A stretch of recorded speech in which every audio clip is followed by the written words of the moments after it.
like to work with old looking items in your crafts? Would you like to know how to turn this into that? Keep watching.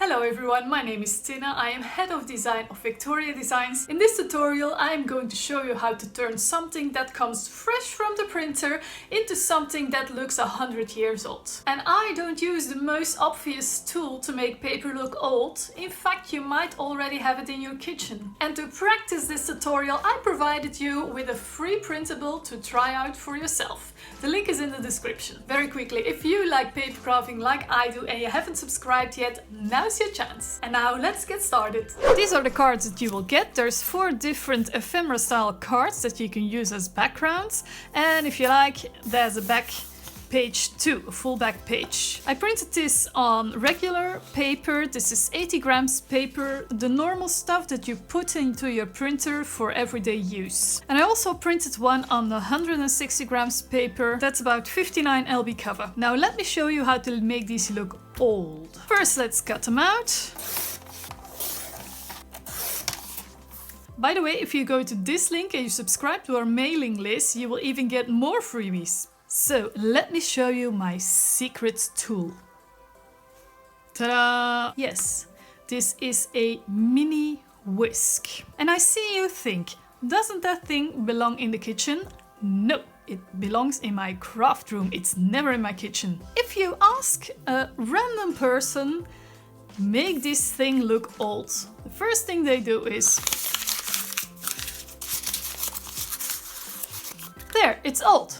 No, it's not old, it's crumpled. Papers that are aged are most of the time aged the most at the edge and not in the middle, or not as much in the middle. So this is not the way to do it. I'm just going to beat up these edges. I'm gonna start by just knocking the handle on the edges, like this. Keep your paper close,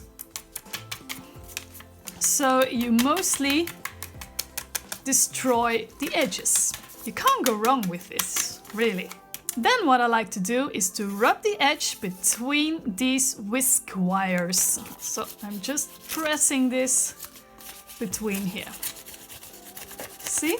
Really distress the edges between the wires of your whisk. So between where the wires touch each other. And you can really experiment with this.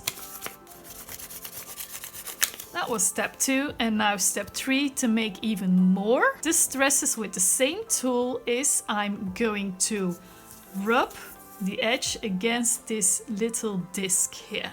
Put your paper between the wires and just make the disc touch the paper, like this. And this way you get all sorts of random creases and little tears around the whole edge. So, and now to finish it off, I'm going to apply some ink to the edges. Use your blender if you like, but I'm almost out of ink, so I'm going to carefully use the ink box itself. See? And the color I use is quite light. It's the antique linen, so it's a yellow type of color. The ink also highlights the many creases in there, so that's actually perfect. And if you want, you can go over there with your blender. Fresh from the printer. It looks old, but it also looks new. Crumpled the way most people would do it. And this is realistically aged at the edges. So if I put this in a journal, this is when it looks old. This is also not my favorite, but it's already better. But this is how I like it. Let me show you the same technique with a bit of heavier paper. So let me show you next to each other. The lighter paper has a lot more detailed creases, and the heavier paper has less of that detail. It's all what you like. If you're okay with thin paper, that's okay. If you like it to be a bit sturdier, then you get a result like this. One extra tip that I like to do, but it's totally optional because it needs another tool. This is a paper distresser and you can find a lot of different brands that carry these. I'll put a link below to find them. Basically all these little notches have a blade inside them, so you can't hurt yourself, but you can distress the edges, and you just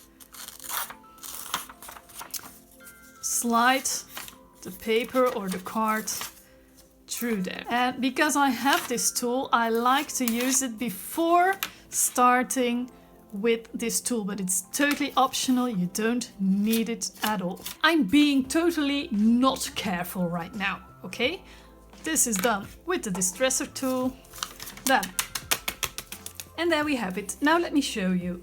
This was print and cut. This one was just crumpled. This one was made with the mini whisk and some ink, of course.